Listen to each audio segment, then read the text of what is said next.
बहुत पहले, मेरे ख्याल से 30-40 साल पहले एक फिल्म आई थी जिसका नाम था चोर मचाए शोर। हालांकि मैं फिल्म देखता नहीं, तब भी नहीं देखा, अभी भी नहीं देखा। उसकी कहानी क्या थी वो मुझे नहीं मालूम। नाम से मुझे मतलब है चोर मचाए शोर।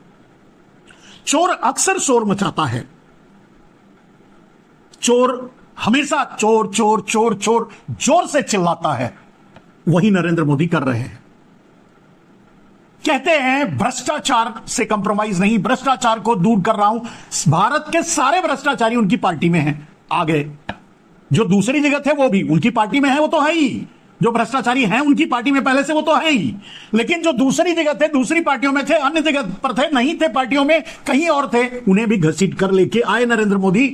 घेर घार करके उन सूरों को भी अपने रेंच यानी अपने बाड़े में, यानी अपने कीचड़ में उतार लिया।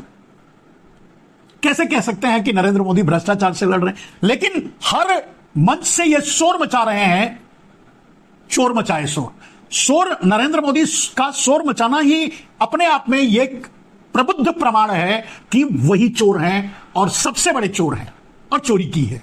देश को चोरी नहीं की यार, डाका डाला है, लूटा है देश को।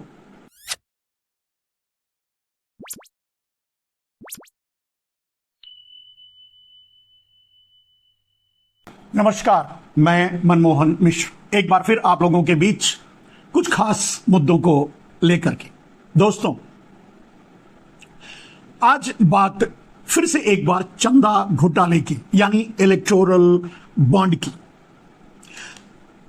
और यह समझ सकते हैं आप कि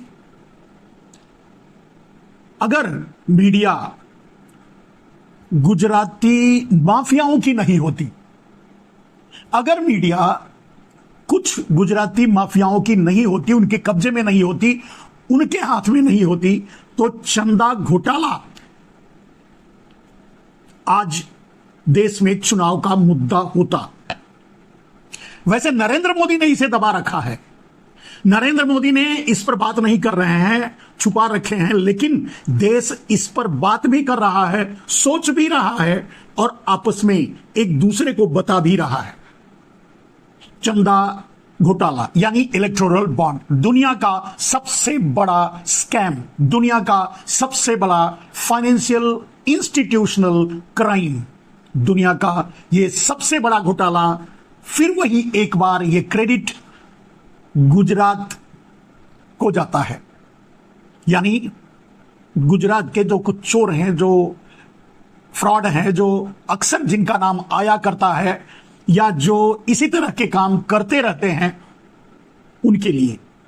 मेरे दोस्त, अब रही बात कि चंदा घोटाले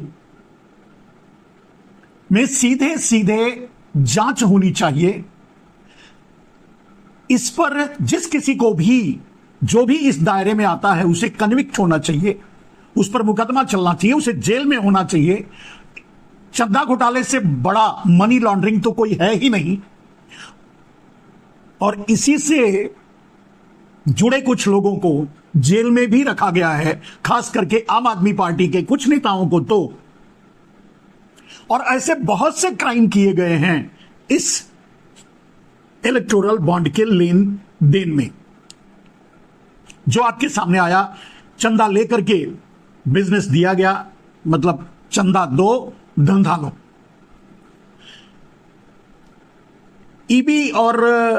ईडी और सीबीआई और आईटी से फंसाकर जेल में डाला गया।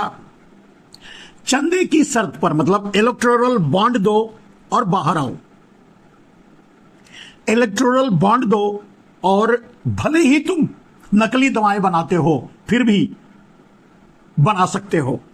इलेक्टोरल बॉन्ड दो, भले ही तुम दुर्घटनाएं करते हो, भले ही तुम्हारा कंस्ट्रक्शन ठीक नहीं है, काम चालू रखो। इलेक्टोरल बॉन्ड दो, जेल से छूट जाओ। इलेक्टोरल बॉन्ड के साथ कुछ लोगों का नाम ले लो, हम उन्हें जेल में डाल दें। कहने का अर्थ यह है मेरे दोस्त कि ऐसे ऐसे खेल किए गए हैं इलेक्टोरल बॉन्ड के जरिए, जिसका अंदाजा ही अभी तक इस पूरे देश को नहीं लग पाया है। और यह तब तक नहीं लगेगा जब तक नरेंद्र मोदी उस कुर्सी पर बैठे हैं, प्रधानमंत्री की कुर्सी पर बैठे हैं, तब तक इसका पता भी नहीं लगने देंगे। पता लगा तो अपने गुजराती माफियाओं जो मीडिया सिंडिकेट चला रहे हैं, मीडिया को कब्जे में कर रखा है, उनके जरिए ये बाहर भी नहीं आने देंगे।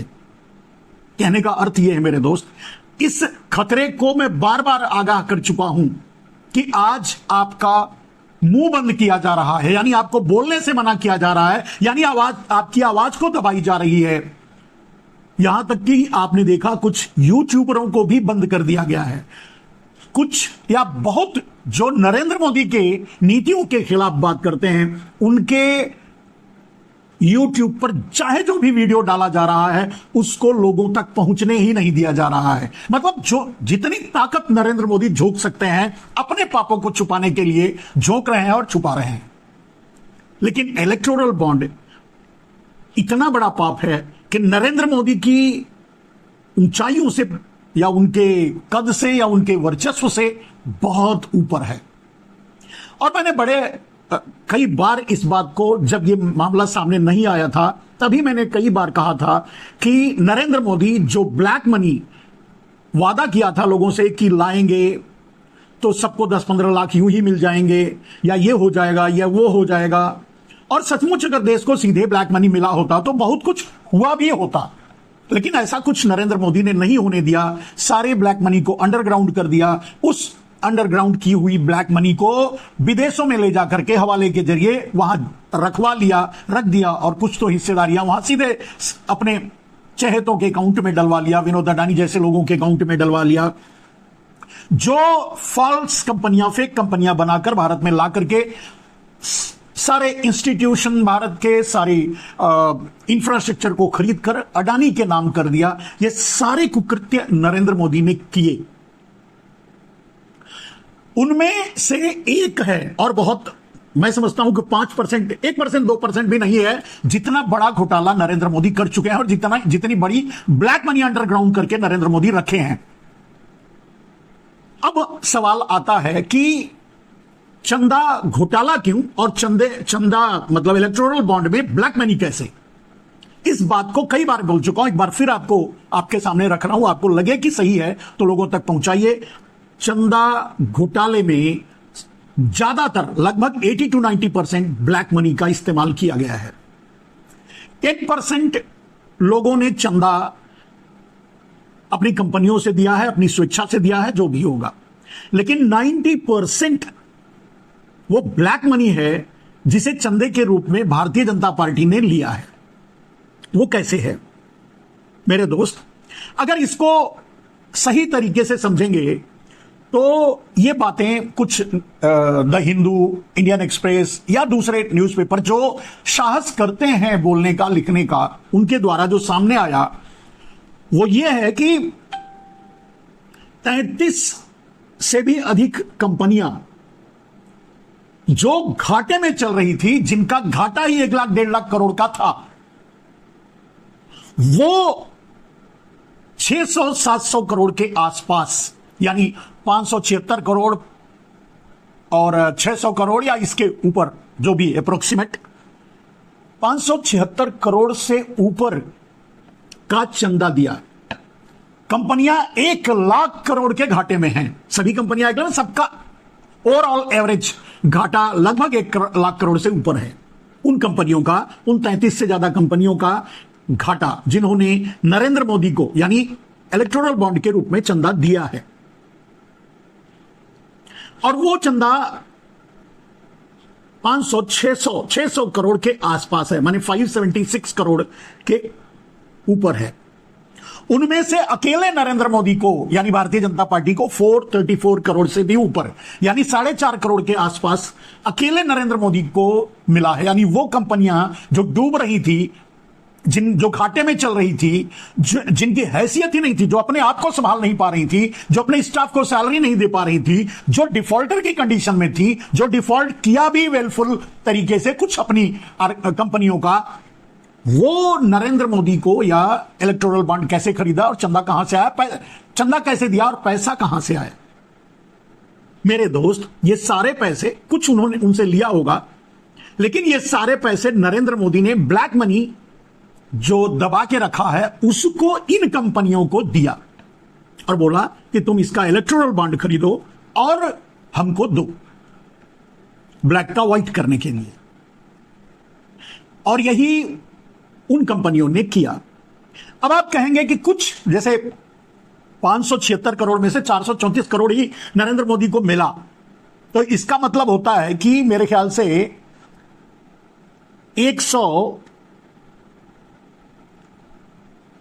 142 करोड़ के आसपास दूसरी पार्टियों को मिला है। तो 142 करोड़ के आसपास जो दूसरी पार्टियों को फिर क्यों दिया?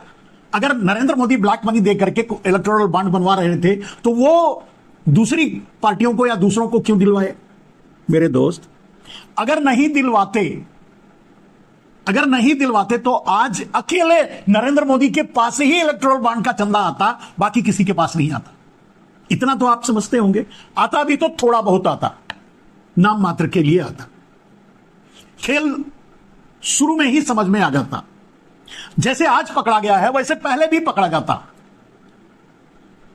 मेरे दोस्त, कहने का अर्थ यह है कि जो इलेक्टोरल बॉन्ड के रूप में नरेंद्र मोदी ने चंदा लिया है वो उन्हीं का, मतलब हमारा और आपका, वो ब्लैक मनी जो अंडरग्राउंड करके नरेंद्र मोदी ने दबा के रखा है, काले चोरों से, ब्लैक मनी होल्डरों से, अल्टीमेट ब्लैक मनी ओनरों से 50-50 करके लेके रखा है। उस पैसे को भारत में ला करके हवाला के जरिए या फॉल्स कंपनियां, फेक कंपनियों के जरिए भारत में ला करके ऐसी कंपनियों को जो डूब रही थी या जो डूब रही, जिनके पास हैसियत ही नहीं है चंदा देने का, उन कंपनियों को पैसा दे करके और उनसे ही चंदा लिया है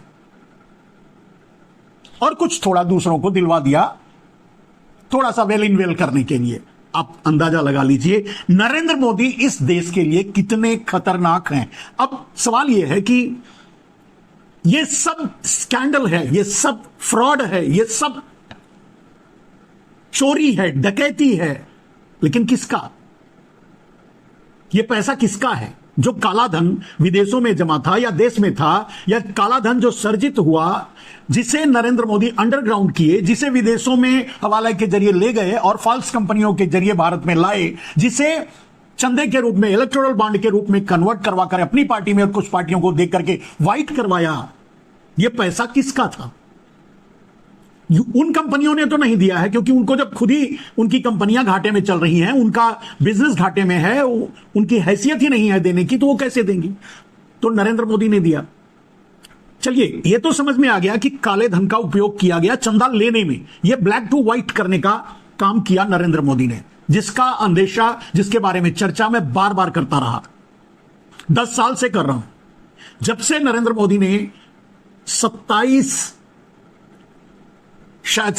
मई पहली बार जब 25 या 26 को उन्होंने ओथ लिया था और दूसरे दिन उन्होंने जब यह डिक्लेयर किया कि ब्लैक मनी को पता करने के लिए एसआईटी गठित करेंगे और सुप्रीम कोर्ट के अंडर में उसकी इंक्वायरी होगी, तभी यह मालूम हो गया था कि नरेंद्र मोदी ब्लैक मनी को अंडरग्राउंड करेंगे और अंदर अंदर बंटवारा करके उसका उपयोग अपने तरीके से करेंगे, जो नरेंद्र मोदी ने किया। और अभी भी उनके पास दबा करके बहुत से पैसे विदेशों में रखे हुए हैं, उनके ही अपने चहेतों के नामों से, जिसे भारत में लाने की जरूरत है, जिसके लिए उन्होंने कृषि कानून लेके आए, जिसके लिए वो भारत के पूरे कृषि क्षेत्र पर अडानी का कब्जा दिलवाना चाहते थे। अब मेरे दोस्त, सबसे बड़ा सवाल और सबसे बड़ी बात आपको जानने के लिए है, यह बेरोजगारों को जानने के लिए है, यह मजदूरों को जानने के लिए है, किसानों को जानने के लिए है, जो थोड़े थोड़े पैसे के लिए आत्महत्या कर ले रहे हैं। यह जानना उनके लिए जरूरी है जो 5 किलो अनाज की भीख का कटोरा लेकर के लाइन में खड़े हैं। यह उनके लिए जानना जरूरी है कि यह पैसा उनका ही है, यानी यह पैसा आपका है, जो पहले ब्लैक में कन्वर्ट हुआ, फिर विदेश गया और जाकर के फिर से भारत आया और उसे इलेक्टोरल बॉन्ड के जरिए बंदरबांट की गई। मेरे दोस्त, ये पैसे अगर देश को मिले होते, अगर काले धन को राष्ट्रीय संपत्ति घोषित करने का कदम उठाया होता नरेंद्र मोदी ने, जैसा कि उन्होंने वादा किया था चुनाव 2014 के चुनाव से पहले, या अपने दलालों के जरिए जो कहलवा रहे थे कि काला धन आएगा तो ये होगा, काला धन आएगा तो वो होगा, काला धन, वो अगर किए होते तो नहीं किया। लेकिन सबसे बड़ी बात, वो पैसा किसका है? आपका, हमारा, देश का, आम आदमी का, गरीबों का, मजदूरों का, जो आज भटक रहे हैं, जो आज अपनी जान जोखिम में डाल करके इजराइल गए हैं कमाने के लिए, अपने परिवार के लिए, उनका पैसा है। जो आज अग्निवीर बन करके 4 साल की नौकरी करने के लिए मजबूर है, उनका पैसा है। जिनकी नौकरियां छूट गई हैं, जो दर दर भटक रहे हैं, उनका पैसा है। जिनके घरों का सरदार आत्महत्या कर ले रहा है कुछ पैसों के लिए, उनका पैसा है। जो गरीबी और बेरोजगारी से तंग आकर आत्महत्या कर ले रहे हैं, उनका पैसा है। और इतना बड़ा द्रोही, इतना बड़ा, आप सोच सकते हैं मेरे दोस्त, नरेंद्र मोदी, जानते हैं आप क्यों? नरेंद्र मोदी न खाऊंगा न खाने दूंगा का नारा लगाया था, और यही कह करके वो हमारे और आपकी जिंदगी में आए, इस देश में आए क्या, थोपे गए और प्रधानमंत्री की कुर्सी तक पहुंच गए। न खाऊंगा न खाने दूंगा, लेकिन सबका सब अकेले खा गए। अडानी को खिला दिया, मतलब वो अडानी उनका परिवार है, वो तो आप सोच कर देखिए। और इसीलिए नरेंद्र मोदी, आपने सुना होगा बहुत पहले, मेरे ख्याल से 30-40 साल पहले एक फिल्म आई थी जिसका नाम था चोर मचाए शोर। हालांकि मैं फिल्म देखता नहीं, तब भी नहीं देखा, अभी भी नहीं देखा। उसकी कहानी क्या थी वो मुझे नहीं मालूम, नाम से मुझे मतलब है चोर मचाए शोर। चोर अक्सर शोर मचाता है, चोर हमेशा चोर चोर चोर चोर जोर से चिल्लाता है। वही नरेंद्र मोदी कर रहे हैं। कहते हैं भ्रष्टाचार से कंप्रोमाइज नहीं, भ्रष्टाचार को दूर कर रहा हूं। भारत के सारे भ्रष्टाचारी उनकी पार्टी में हैं, आ गए। जो दूसरी जगह थे वो भी उनकी पार्टी में है, वो तो है ही। जो भ्रष्टाचारी हैं उनकी पार्टी में पहले से, वो तो है ही। लेकिन जो दूसरी जगह थे, दूसरी पार्टियों में थे, अन्य जगह पर थे, नहीं थे पार्टियों में, कहीं और थे, उन्हें भी घसीट कर लेके आए नरेंद्र मोदी, घेर घार करके उन सूरों को भी अपने रेंच यानी अपने बाड़े में, यानी अपने कीचड़ में उतार लिया। कैसे कह सकते हैं कि नरेंद्र मोदी भ्रष्टाचार से लड़ रहे हैं? लेकिन हर मंच से ये शोर मचा रहे हैं, चोर मचाए शोर। शोर, नरेंद्र मोदी का शोर मचाना ही अपने आप में ये प्रबुद्ध प्रमाण है कि वही चोर हैं और सबसे बड़े चोर हैं, और चोरी की है। देश को चोरी नहीं की यार, डाका डाला है, लूटा है देश को। नरेंद्र मोदी इस बात पर कोई जवाब नहीं दे रहे हैं। ये पैसा कहां से आया? घाटे में चल रही कंपनियों के पास पैसा कहां से आया? जो किसी भी पार्टी को आपको चंदा दिया, सबसे ज्यादा आपको ही दिया, लेकिन दिया कहां से दिया? यानी आपने उन्हें पैसा दिया और उसी को चंदे में कन्वर्ट करके लिया। आपने जो पैसा दिया वो देश के आम आदमी का पैसा था, ब्लैक मनी के रूप में, जो विदेशों में आपने छुपा के रखा था। मेरे दोस्त, क्या आप नरेंद्र मोदी के शोर मचाने से ये भूल जाएंगे या आप कंफ्यूज हो जाएंगे कि नरेंद्र मोदी चोर नहीं है? मैंने कहा उदाहरण के लिए कि चोर ही सबसे ज्यादा शोर मचाता है, चोर चोर चोर। यह दुनिया की रीति है, एक आप समाज में यही बात होती है। क्योंकि जब वो इसीलिए शोर मचाता है कि लोगों का ध्यान उसकी तरफ न जाए, दूसरे की तरफ जाए। छोटी मोटी चोरियां जब होती हैं तो चोर होता है ना, वो पब्लिक के साथ दौड़ता है चोर पकड़ने के लिए। ऐसा ही नरेंद्र मोदी कर रहे हैं। आपके साथ इतना बड़ा खेल हो रहा है, और इस बात को अगर आप नहीं समझ पा रहे हैं तो मैं आपको क्या कहूं, कैसे समझाऊं? या मुझे मतलब आपकी बुद्धि पर तरस आता है, आपके विवेक पर तरस आता है, उनके विवेक पर तरस आता है जो आज भी नरेंद्र मोदी के साथ खड़े हैं, उनके लिए नारे लगा रहे हैं, तालियां बजा रहे हैं। उन पर मुझे तरस आता है कि ये भी भारतीय हैं। और यह समझ में आता है कि भारत को इतनी आसानी से बाहरी आकर के क्यों गुलाम बना लेते थे और कैसे गुलाम बना लेते थे। गुलाम बनाने का एक ही तरीका, एक ही जरिया था, आम आदमी को धर्म में उलझा देते थे। यही काम नरेंद्र मोदी कर रहे हैं। आपसे जय श्री राम का नारा लगवा रहे हैं और अपने चहेतों, बेटों, बेटियों और अपने परिवार को बोल रहे हैं कि देश को लूट डालो।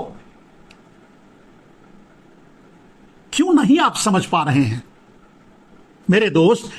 मैंने कहा कि जब कोई बहुत ज्यादा किसी बात का सुर, आपको यह प्रमाण कर देने की तो जरूरत नहीं है कि भारत के सारे भ्रष्टाचारी सुअर नरेंद्र मोदी के कीचड़ में है ना? अब इसको तो प्रमाण करने की देने की जरूरत नहीं है।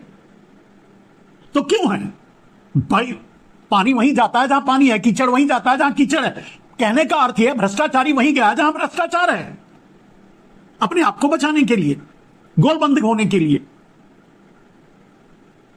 और उधर से मंचों से नरेंद्र मोदी भ्रष्टाचार की बात करते हैं। मैं नहीं समझ सकता कि एक खुददार आदमी जिसका जमीर जिंदा होता, जो सचमुच का इंसान होता, वो कैसे इस तरह की घटिया बातें कर लेता कि इतनी बड़ी चोरी, इतना बड़ा फ्रॉड, इतना बड़ा घोटाला करने के बाद भी बेशर्मी से इतने बड़े गिरोह को अपने बाड़े में डाल करके, इतने बड़े बड़े बड़े सुअरों को अपने कीचड़ में उतार करके, और बोलता सब ठीक है, सब अच्छे हैं, भ्रष्टाचार पर लगाम लगा रहे हैं, हम लोगों को भ्रष्टाचार में अंदर कर रहे हैं।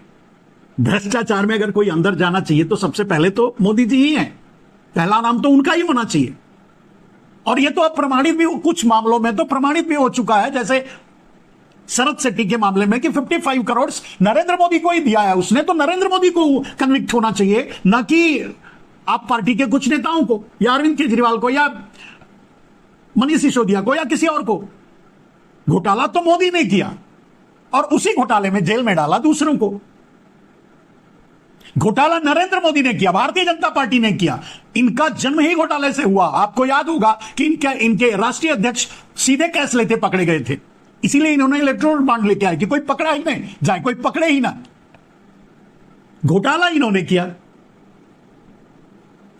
मेरे दोस्त, इस समय बात बस इतनी सी है कि अगर नरेंद्र मोदी को समझे बगैर, नरेंद्र मोदी के घोटालों को समझे बगैर, नरेंद्र मोदी की चोरी को समझे बगैर, नरेंद्र मोदी की क्रूरता को समझे बगैर, नरेंद्र मोदी के लक्ष्य को समझे बगैर, लक्ष्य क्या है उनका, कुछ चोर गुजरातियों, सबकी बात नहीं कर रहा हूं, सभी गुजरातियों की, कुछ चोर माफिया गुजरातियों के हाथों में पूरे देश को सौंपना चाहते हैं, पूरे देश को गुलाम बनाना चाहते हैं, कुछ माफिया गुजरातियों का। क्या आप इसके लिए तैयार हैं? ये बार बार मैं कह रहा हूं आपके सामने, आपसे पूछ रहा हूं, जब भी कोई मुद्दा आपसे रखता हूं, ये जरूर शामिल होता है उसमें। और प्रमाण की जरूरत नहीं है, प्रूफ सामने है। नरेंद्र मोदी खुद एक प्रमाण है। इतने चोरों को अपने साथ रखकर भी नरेंद्र मोदी जब भ्रष्टाचार मिटाने की बात करते हैं, तो यह अपने आप में एक प्रमाण है कि उनसे बड़ा भ्रष्टाचारी तो दुनिया में कोई नहीं है।